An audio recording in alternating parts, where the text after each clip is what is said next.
Well, I am here with my good longtime friend, Clint Lawson.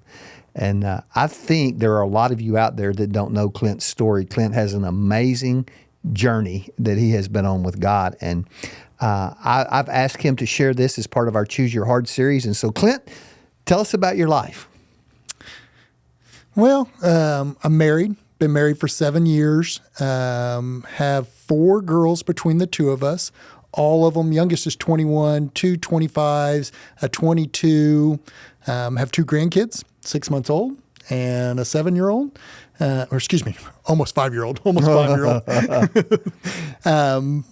But that's basically us. We love to travel. We love to eat out. You're at a good place in life, aren't you? We are. We are. Hasn't always been that way, has it? It has not. Tell us about that. Tell us about, because I know your story, and it's an incredible story. But tell the people out there about what God brought you from. So when I was in high school, we went to church. I was saved at a young age. I got involved in alcohol. Alcohol was not a huge struggle for me, but I enjoyed the party scene of it. I enjoyed just being able to be with people. But as a senior, I tried drugs for the first time. I tried marijuana. Marijuana wasn't a big thing for me. I didn't like it. It wasn't anything. But then one time we went to a party, a club, and I tried cocaine for the first time. And it was a drug that I remember going, I'll never use this again because I know it'll take control of my life. Mm-hmm. From there, I went off to college, played some. So let me pause you for a second there, because I've had some people describe that experience for me. Tell me the difference it made in Clint Lawson. It's almost like a hunger inside your stomach that you're going, I got to have this. It is something that you knew that if you took another one, that it was going to grab a hold of you and was not going to let go. So when you took it, how did you feel?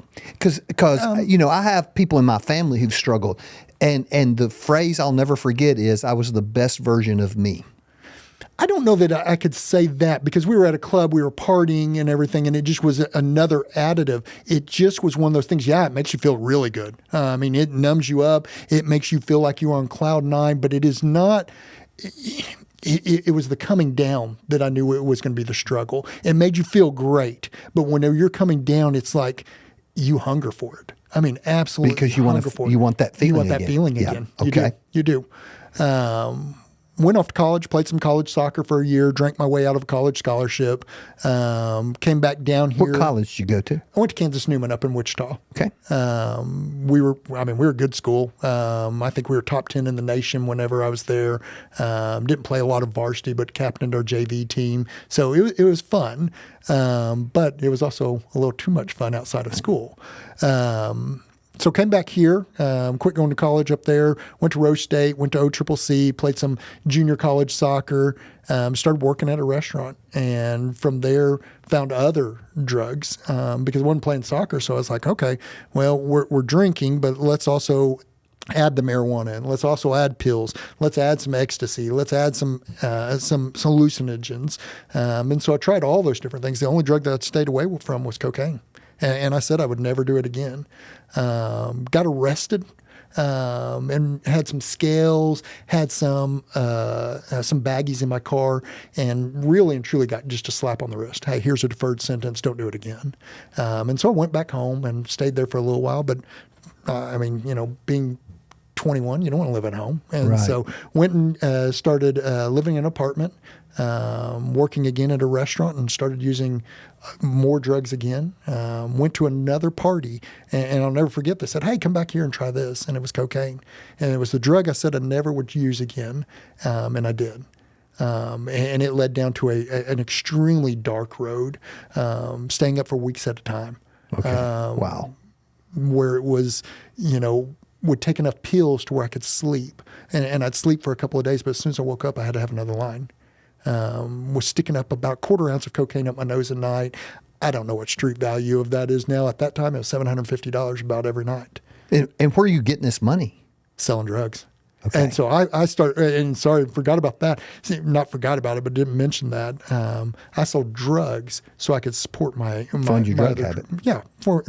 And all the other drugs were just I don't want to say fun drugs, but they were just party drugs. Cocaine was the one that just got a hold of me. Yeah. And I couldn't, Wow. and it couldn't let me go. So there's, in a church our size, there are people dealing with everything, but one of our guys who really struggled and got in trouble and came and talked to me, and his similar parallel path to yours, he's married now and life is good, but was bad, would drink and then use cocaine in the morning to have to get up. Because from just not having anything left in you. And I didn't even realize how common of an addiction that parallel thing is that I party all night, got to use the cocaine to get up, and then you get on that cycle and you can't get off of it. Yeah, because cocaine, it's got a little bit of speed in it also. So it gives you that rush to where you can stay it for weeks at a time. Wow. And I can remember going through those times and being up for a week and listen, crying out to God, God help me. I can't do this. I need you. And God would always give me a way out, and I would take it maybe for a minute. Yeah. And then go right back to it.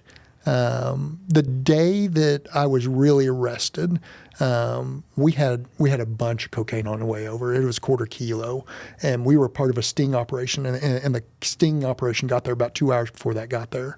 If not, I probably would be in prison still. Okay. Wow. But got arrested, went into the county jail. I'm laying on the county jail floor, haven't used drugs in, 10 hours, something like that. And I remember I started just reading everything I could, Bible-wise. And I remember God just kind of speaking to me and saying, hey, I've been your Savior, but when are you going to make me Lord? And it's either you're done with this or you're dead. So that's the moment you had to choose your heart.